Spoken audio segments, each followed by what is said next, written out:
The wise one calmly keeps them in check. When a ruler pays attention to lies, all his servants will be wicked. The poor man and the oppressor have this in common. Jehovah gives light to the eyes of both. When a king judges the poor fairly, his throne will always be secure. The rod and reproof impart wisdom, but a child left unrestrained brings shame on his mother. When the wicked increase, transgression increases, but the righteous will see their downfall. Discipline your son, and he will bring you rest, and he will give you great pleasure. Where there is no vision, the people go unrestrained, but happy are those who observe the law. A servant will not let himself be corrected by words, for though he understands, he does not obey. Have you seen a man hasty of his words? There is more hope for a fool than for him. If a servant is pampered from his youth, he will become thankless later on. A man prone to anger stirs up strife. Anyone disposed to rage commits many transgressions. The haughtiness of a man will humble him, but whoever is humble in spirit will obtain glory. The partner of a thief hates himself. He may hear the call to testify, but he reports nothing. Trembling at man is a snare, but the one trusting in Jehovah will be protected. Many seek an audience with a ruler, but it is from Jehovah that a man gets justice. An unjust man is detestable to the righteous, but the one whose way is upright is detestable to the wicked one. The weighty message contained in the words of Agar, son of Jacob, which he spoke to Ithiel and Ukal. I am more ignorant than anyone else, and I lack the understanding a man should have.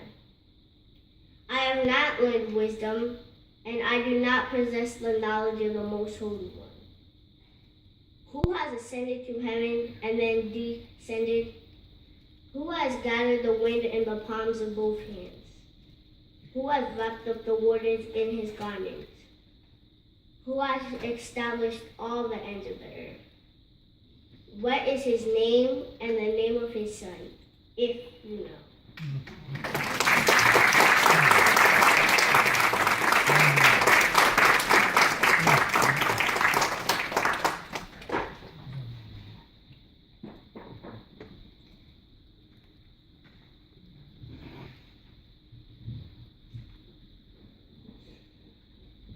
Thank you, Chase.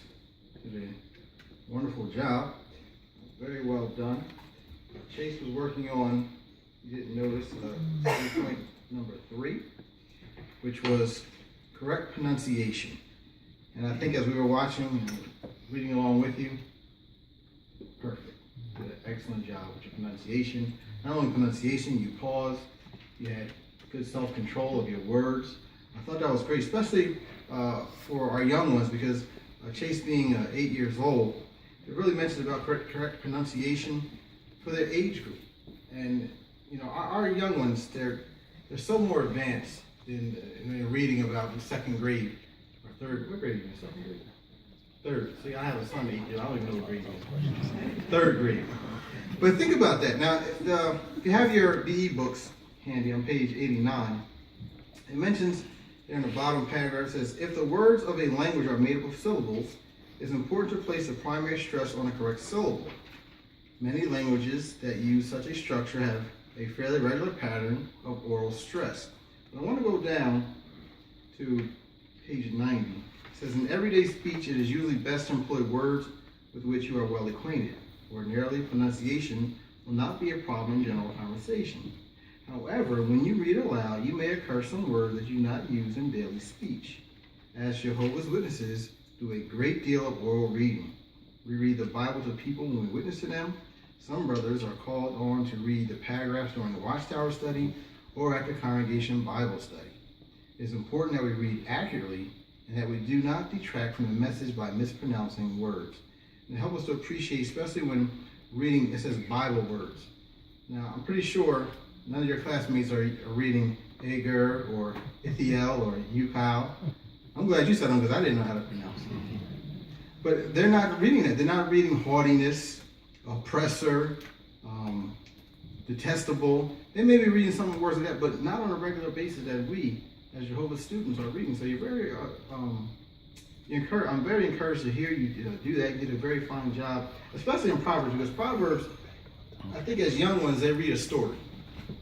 Right? So the whole Bible reading consists of a story, so it's easy to follow along with a story. But Proverbs, each verse is a different, like that. How does that go with this one?